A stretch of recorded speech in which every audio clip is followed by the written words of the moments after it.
भविष्यवाणी, नष्ट हो जाएंगे सारे सनातन विरोधी। पुराणों का अध्ययन करने के बाद पता चलता है कि उनमें कुछ भविष्य की बातों का भी उल्लेख है। पुराणों में कलियुग का जो चित्रण किया गया है वर्तमान में हूबहू वैसा ही हो रहा है। पुराणों में लिखा है कि जो व्यक्ति, संगठन या समाज वेद विरुद्ध आचरण कर भारत की धार्मिक और सांस्कृतिक एकता को खंडित करेगा उसका आने वाले समय में समूल नाश हो जाएगा। यहाँ प्रस्तुत है पुराणों की वह भविष्यवाणी जिसमें उन लोगों के बारे में बताया गया है जो वेद सम्मत आचरण को छोड़ चुके हैं। तब अंत में होगी प्रलय, बचेगा वही जो ब्रह्मपरायण होगा। पुराणों में भारत में आज तक होने वाले सभी शासकों की वंशावली का उल्लेख मिलता है। पुराणकार पुराणों की भविष्यवाणियों का अलग अलग अर्थ निकालते हैं। यहाँ प्रस्तुत हैं भागवत और भविष्य पुराण में दर्ज भविष्यवाणी के अंश। ज्यों ज्यों घोर कलयुग आता जाएगा त्यों त्यों सौराष्ट्र, अवंती, अधीर, शूर, अर्बुद और मालव देश के ब्राह्मणगण संस्कार शून्य हो जाएंगे तथा राजा लोग भी शूद्र तुल्य हो जाएंगे। अपनी तुच्छ बुद्धि को ही शाश्वत समझकर कुछ मूर्ख ईश्वर की तथा धर्मग्रंथों की प्रामाणिकता मांगने का दुस्साहस करेंगे। इसका अर्थ है कि उनके पाप जोर मार रहे हैं। यहाँ शूद्र का मतलब उस आचरण से है जो वेद विरुद्ध है। मांस, मदिरा और संभोगादि प्रवृत्ति में ही सदा रत रहने वाले राक्षस धर्मी को शूद्र कहा गया है। जो ब्रह्म को मानने वाले हैं वही ब्राह्मण है। आज की जनता ब्रह्म को छोड़कर सभी को पूजने लगी है। जब सभी वेदों को छोड़कर संस्कार शून्य हो जाएंगे तब सिंधु तट, चंद्रभाग का तटवर्ती प्रदेश, कौंतीपुरी और कश्मीर मंडल पर प्रायः शूद्रों का संस्कार ब्रह्मतेज से हीन नामात्र के द्विजों का और मलेच्छों का राज होगा। सबके सब राजा, राजनेता आचार विचार में मलेच्छ प्राय होंगे। वे सब एक ही समय में भिन्न भिन्न प्रांतों में राज करेंगे। आप जानते हैं कि सिंधु के ज्यादातर तटवर्ती इलाके अब पाकिस्तान का हिस्सा बन गए हैं। कुछ कश्मीर में हैं, जहां नामात्र के द्विज अर्थात ब्राह्मण हैं। इन सभी मलेच्छों के बारे में पुराणों में लिखा है कि ये सब के सब परले सिरे के झूठे, अधार्मिक और स्वर्ग दान करने वाले होंगे। छोटी बातों को लेकर ही ये क्रोध के मारे आग बबूला हो जाएंगे। प्राचीन काल में मलेच्छ उसे कहते थे जो हिंदुकुश पर्वत के उस पार रहता था और जिसने घुसपैठ करके अफगानिस्तान के बहुत बड़े इलाके को अपने अधीन कर लिया था। आजकल लोग मलेच्छ का अर्थ गलत निकालते हैं। इन लोगों का धर्म कुछ हो लेकिन ये जाति से सभी मलेच्छ हैं। अब आगे पढ़िए। कश्मीर में ब्राह्मणों के साथ जो हुआ, ये दुष्ट लोग स्त्री, बच्चों, गौओं और ब्राह्मणों को मारने में भी नहीं हिचकेंगे। दूसरे की स्त्री और धन हथिया लेने में ये सदा उत्सुक रहेंगे। न तो इन्हें बढ़ते देर लगेगी और न घटते। इनकी शक्ति और आयु थोड़ी होगी। राजा के वेश में ये मलेच्छ ही होंगे। पूरे देश की यही हालत है। भारतीय धर्म के विरोधियों की सत्ता में ताकत बढ़ गई है। ऐसी स्थिति में वे लूट खसोट कर अपनी प्रजा का खून चूसेंगे। जब ऐसा शासन होगा तो देश की प्रजा में भी वैसा ही स्वभाव, आचरण, भाषण की वृद्धि हो जाएगी। राजा लोग तो उनका शोषण करेंगे ही, आपस में वे भी एक दूसरे को उत्पीड़ित करेंगे और अंततः सबके सब नष्ट हो जाएंगे। भागवत पुराण अध्याय कलयुग की वंशावली से अंश। पुराणकार मानते हैं कि जैसे जैसे कलयुग आगे बढ़ेगा वैसे वैसे भारत की गद्दी पर वेद विरोधी लोगों का शासन होने लगेगा। ये ऐसे लोग होंगे जो जनता से झूठ बोलेंगे और अपने कुतर्कों द्वारा एक दूसरे की आलोचना करेंगे और जिनका कोई धर्म नहीं होगा। ये सभी विधर्मी होंगे। ये सभी मिलकर भारत को तोड़ेंगे और अंततः भारत को एक अराजक भूमि बनाकर छोड़ देंगे। माना जाता है कि जिस दिन नर और नारायण पर्वत आपस में मिल जाएंगे, बद्रीनाथ का मार्ग पूरी तरह बंद हो जाएगा। भविष्य में गंगा नदी पुनः स्वर्ग चली जाएगी। फिर गंगा किनारे बसे तीर्थस्थलों का कोई महत्व नहीं रहेगा। वे नामात्र के तीर्थस्थल होंगे। तब देश में बहुत बुरे हालात होंगे। केदार घाटी में 2 पहाड़ हैं, नर और नारायण पर्वत।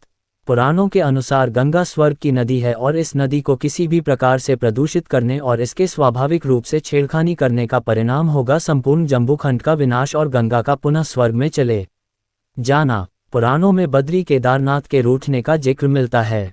पुराणों के अनुसार कलियुग के 5000 वर्ष बीत जाने के बाद पृथ्वी पर पाप का साम्राज्य होगा। कलियुग अपने चरम पर होगा। तब लोगों की आस्था लोभ, लालच और काम पर आधारित होगी। सच्चे भक्तों की कमी हो जाएगी। ढोंगी और पाखंडी भक्तों और साधुओं का बोलबाला होगा। ढोंगी संतजन धर्म की गलत व्याख्या कर समाज को दिशाहीन कर देंगे। तब इसका परिणाम ये होगा कि धरती पर मनुष्यों के पाप को धोने वाली गंगा स्वर्ग लौट जाएगी। वेदों में कहा गया है कि नदी के किनारे लगे वृक्ष को जिस तरह सभी तरह के पोषक तत्व मिलते रहते हैं, उसी तरह सुख और दुख सभी अवस्था में जो व्यक्ति परमेश्वर ब्रह्म को पकड़कर रखता है वह कभी मुरझाता नहीं है। लोगों को तथाकथित साधु, ज्योतिष या भ्रमित करने वाली पुस्तकें अनेकों मंत्र, देवता आदि के बारे में बताते और डराते रहते हैं, किंतु ये सभी भटकाव के रास्ते हैं। भ्रम, द्वंद्व, डर में जीने वाला या भटका हुआ व्यक्ति कभी भी कहीं भी नहीं पहुंच पाता। वह कभी किसी मंत्र या देवता का सहारा लेता है तो कभी किसी दूसरे मंत्र या देवता का। ऐसा व्यक्ति किनारे से दूर होता जाता है और हमेशा द्वंद्व और दुविधा में रहकर जीवन नष्ट कर लेता है। भविष्योत्तर पुराण अनुसार ब्रह्मा जी ने कहा है, नारद, भयंकर कलियुग के आने पर मनुष्य का आचरण दुष्ट हो जाएगा और योगी भी दुष्टचित वाले होंगे। संसार में परस्पर विरोध फैल जाएगा। द्विज, ब्राह्मण, क्षत्रिय, वैश्य दुष्ट कर्म करने वाले होंगे और विशेषकर राजाओं में चरित्रहीनता आ जाएगी। देश देश और गांव गांव में कष्ट बढ़ जाएंगे। संतजन दुखी होंगे। अपने धर्म को छोड़कर लोग दूसरे धर्म का आश्रय लेंगे। देवताओं का देवत्व भी नष्ट हो जाएगा और उनका आशीर्वाद भी नहीं रहेगा। मनुष्यों की बुद्धि धर्म से विपरीत हो जाएगी और पृथ्वी पर म्लेच्छों के राज्य का विस्तार हो जाएगा। ब्रह्मवैवर्त पुराण में श्री कृष्ण गंगा को बताते हैं कि कलियुग में एक स्वर्ण युग होगा, जिसकी शुरुआत कलियुग के 5000 वर्ष बाद होगी और यह सुनहरा युग अगले 10,000 वर्ष तक चलेगा। ये भविष्यवाणी भारत के संदर्भ में नहीं बल्कि संपूर्ण धरती के संदर्भ में है। कलयुग के 5000 वर्ष बीत चुके हैं और अब सभी और राजनीतिक शुद्धता और तकनीकी का युग शुरू हो चुका है। हर देश में क्रांति और आंदोलन हो रहे हैं। अब झूठ और फरेब ज्यादा दिन तक नहीं चलेगा। ईसा मसीह के 3114 वर्ष पूर्व कलियुग की शुरुआत हुई थी। आज इसके 5127 वर्ष बीत चुके हैं। कलिकाल का वर्णन। तारांकन कलिमल ग्रसे धर्म सब लुप्त भय सदग्रंथ दम्भिन निजमति कल्पी करी प्रगट किए बहुपंथ 97 का भावार्थ। कलियुग के पापों ने सब धर्मों को ग्रस लिया, सदग्रंथ लुप्त हो गए, दम्भियों ने अपनी बुद्धि से कल्पना कर करके बहुत से पंथ प्रकट कर दिए। रामचरित मानस उत्तरकांड 97 का। गोस्वामी तुलसीदास जी श्रीमद् भागवत और रामायण के अनुसार ही रामचरित के उत्तरकांड में काकभूषुंडी का अपनी पूर्व जन्म कथा और कले महिमा का वर्णन करने का उल्लेख करते हैं। कई हजार वर्ष पूर्व भागवत में सुखदेव जी ने जिस बारीकी से और विस्तार के साथ कलयुग का वर्णन किया है वह हमारी आंखें खोलने के लिए काफी है। आज उसी वर्णन अनुसार ही घटनाएं घट रही है और आगे भी जो लिखा है वैसा ही घटेगा। कलियुग यानी काला युग, कलह क्लेश का युग, जिस युग में सभी के मन में असंतोष हो, सभी मानसिक रूप से दुखी हो, वह युग ही कलियुग है। इस युग में धर्म का सिर्फ 1/4 अंश ही रह जाता है। महर्षि व्यास जी के अनुसार कलयुग में मनुष्यों में वर्ण और आश्रम संबंधी प्रवृत्ति नहीं होगी। वेदों का पालन कोई नहीं करेगा। कलयुग में विवाह को धर्म नहीं माना जाएगा। शिष्य गुरु के अधीन नहीं रहेंगे। पुत्र भी अपने धर्म का पालन नहीं करेंगे। कोई किसी कुल में पैदा ही क्यों न हुआ, जो बलवान होगा वही कलयुग में सबका स्वामी होगा। सभी वर्णों के लोग कन्या बेचकर निर्वाह करेंगे। कलयुग में जो भी किसी का वचन होगा वही शास्त्र माना जाएगा। कलयुग में थोड़े से धन से मनुष्यों में बड़ा घमंड होगा। स्त्रियों को अपने केशों पर ही रूपवती होने का गर्व होगा। कलयुग में स्त्रियां धनहीन पति को त्याग देंगी। उस समय धनवान पुरुष ही स्त्रियों का स्वामी होगा। जो अधिक देगा उसे ही मनुष्य अपना स्वामी मानेंगे। उस समय लोग प्रभुता के ही कारण संबंध रखेंगे। द्रव्य राशि घर बनाने में ही समाप्त हो जाएगी। इससे दान पुण्य के काम नहीं होंगे और बुद्धि धन के संग्रह में ही लगी रहेगी। सारा धन उपभोग में ही समाप्त हो जाएगा। कलयुग की स्त्रियां अपनी इच्छा के अनुसार आचरण करेंगी। हाव भाव विलास में ही उनका मन लगा रहेगा। अन्याय से धन पैदा करने वाले पुरुषों में उनकी आसक्ति होगी। कलयुग में सब लोग सदा सबके लिए समानता का दावा करेंगे। कलयुग की प्रजा बाढ़ और सूखे के भय से व्याकुल रहेगी।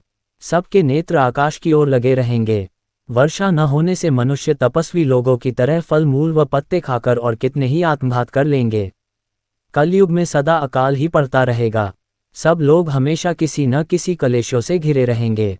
किसी किसी तो थोड़ा सुख भी मिल जाएगा। सब लोग बिना स्नान करे ही भोजन करेंगे। देव पूजा, अतिथि सत्कार, श्राद्ध और तर्पण की क्रिया कोई नहीं करेगा। कलयुग की स्त्रियां लोभी, नाटी, अधिक खाने वाली और मंदभाग्य वाली होंगी। गुरुजनों और पति की आज्ञा का पालन नहीं करेंगी तथा पर्दे के भीतर भी नहीं रहेंगी।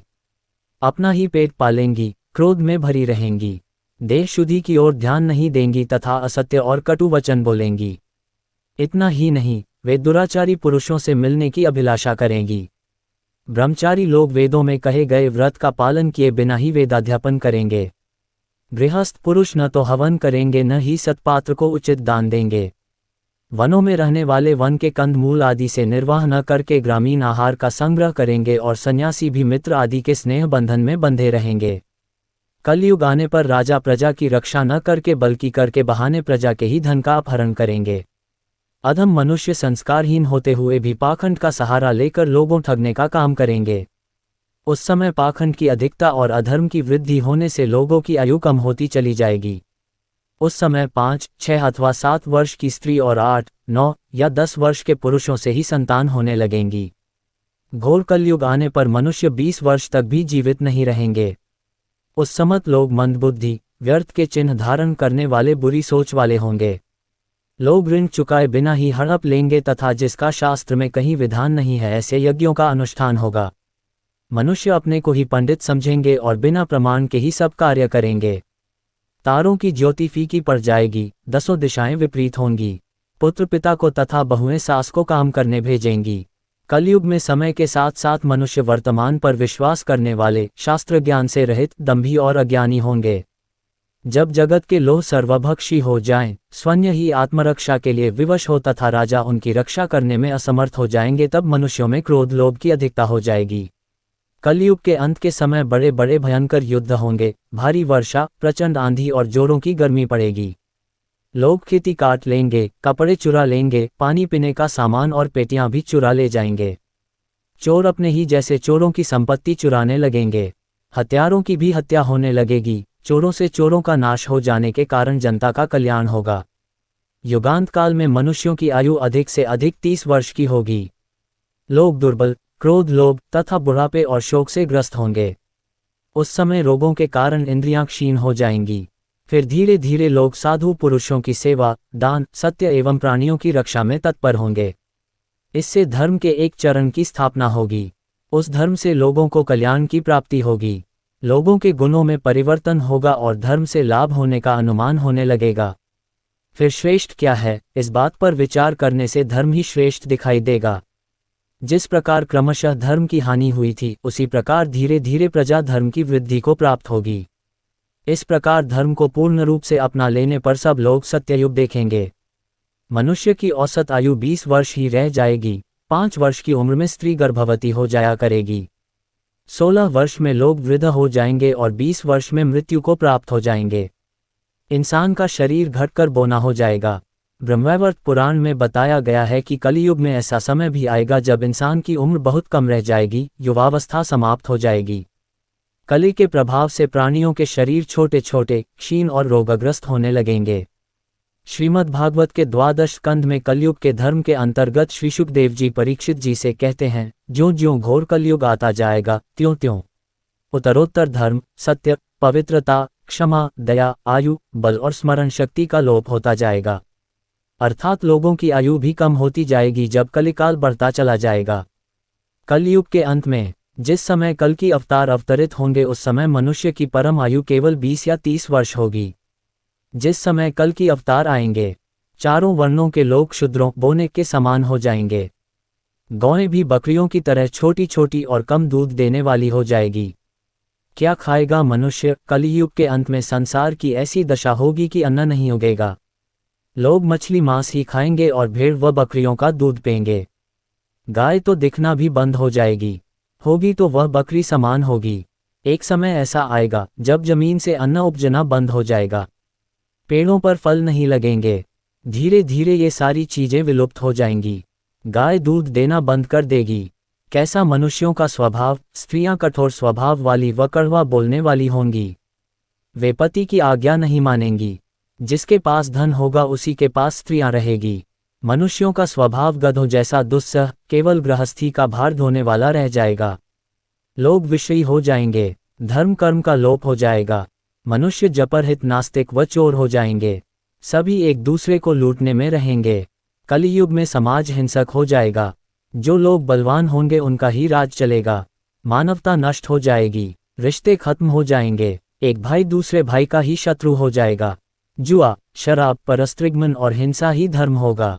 पुत्रः पितृव्यः कृत्वा पिता पुत्रवद तथा निरुद्वेगो बृहद्वादी न निंदामुपलप्स्यते मलेच्छीभूत जगत सर्व भविष्यति न संशयः हस्तो हस्तम परिमुषेद युगान्ते समुपस्थिते। पुत्र पिता का और पिता पुत्र का वध करके भी उद्विग्न नहीं होंगे। अपनी प्रशंसा के लिए लोग बड़ी बड़ी बातें बनाएंगे किंतु समाज में उनकी निंदा नहीं होगी। उस समय सारा जगत मलेच्छ हो जाएगा, इसमें संशय नहीं। एक हाथ दूसरे हाथ को लूटेगा। कलियुग में लोग शास्त्रों से विमुख हो जाएंगे। अनैतिक साहित्य ही लोगों की पसंद हो जाएगा। बुरी बातें और बुरे शब्दों का ही व्यवहार किया जाएगा। स्त्री और पुरुष दोनों ही अधर्मी हो जाएंगी। स्त्रियां पतिव्रत धर्म का पालन करना बंद कर देगी और पुरुष भी ऐसा ही करेंगे। स्त्री और पुरुषों से संबंधित सभी वैदिक नियम विलुप्त हो जाएंगे।